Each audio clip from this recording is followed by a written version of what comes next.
केंद्रीय मंत्री ज्योतिरादित्य सिंधिया के गढ़ ग्वालियर में राहुल की भारत जोड़ो न्याय यात्रा ने दस्तक दे दी, जहां कांग्रेस कार्यकर्ताओं ने गर्मजोशी के साथ राहुल गांधी का स्वागत किया। इस दौरान राहुल गांधी ने अग्निवीरों से संवाद किया, जिसके बाद वो पटना रवाना हो गए। देखिए रिपोर्ट। न्याय यात्रा लेकर सिंधिया के गढ़ पहुंचे राहुल गांधी।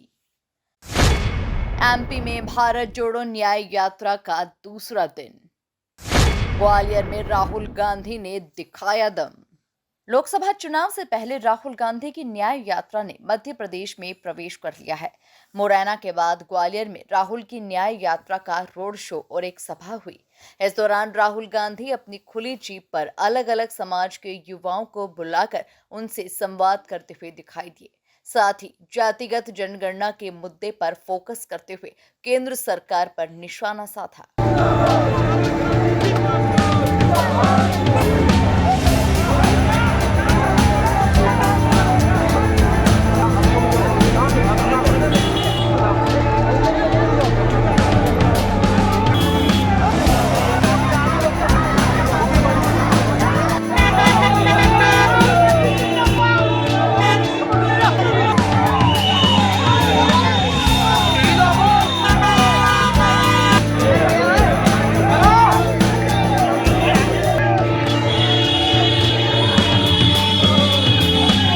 क्योंकि हम नफरत के खिलाफ खड़े होते हैं, नफरत के खिलाफ लड़ते हैं, इसलिए हमने सोचा बड़ी की कृपा करें। राहुल जी हमारे भी राहुल जी हमारे में पिछड़ों की कितनी आबादी है, 85। वहीं यात्रा को लेकर पीसीसी चीफ जीतू पटवारी ने कांग्रेस की दिग्गज नेताओं के साथ प्रेस वार्ता की, जिसमें उन्होंने कहा कि कांग्रेस किसानों और अग्निवीर को लेकर क्या सोच रखती है, इसका उदाहरण आज आपको देखने को मिला है। भारतीय जनता पार्टी की सोच इसके विपरीत है कि वो भावना जो राहुल जी ने अग्निवीर को लेके देश के सामने किस तरह की समस्याएं आगे आएगी, या किसानों की समर्थन मूल्य को भारतीय जनता पार्टी ने बोला और किया नहीं, और कांग्रेस पार्टी एमएसपी को लेकर किस तरीके का विचार गारंटी देती है।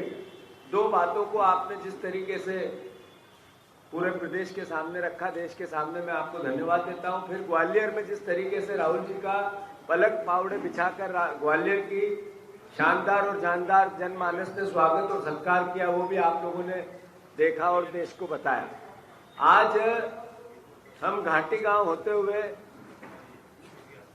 जो स्वागत और सत्कार राहुल जी का हुआ सुबह, और उसके साथ साथ उन्होंने अपनी स्पीच दी जो अद्भुत थी, अकल्पनीय थी, जिसमें उन्होंने फिर एक मुद्दा उठाया कि किस तरीके से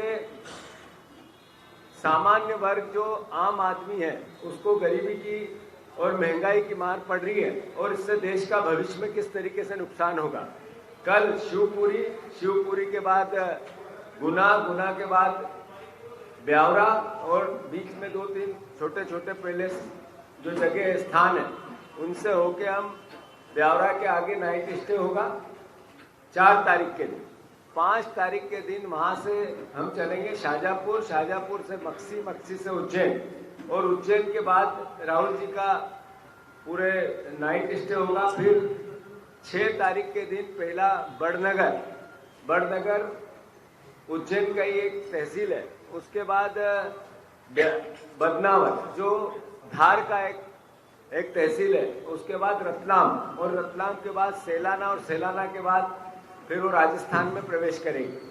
मैं मानता हूं कि जितने हमने अपेक्षा की थी, हमें एक भावना थी कि इस तरीके का राहुल जी का स्वागत हुआ, उससे 10 टाइम अच्छा हुआ है। मैं मानता हूं सबको इस आपके माध्यम से मैं धन्यवाद देता हूं, खासकर ग्वालियर चंबल के कार्यकर्ताओं को, नेताओं को और यहाँ की जनता को, जिस तरीके से उन्होंने कांग्रेस पार्टी के विचार को इस रिजल्ट के बाद आत्मसात करके हमें सहयोग किया। मैं धन्यवाद। बहरहाल अब देखना होगा कि लोकसभा चुनाव से पहले सड़कों पर निकली कांग्रेस चुनाव में क्या कमाल कर पाती है। Bureau report, MP news, Gwalior.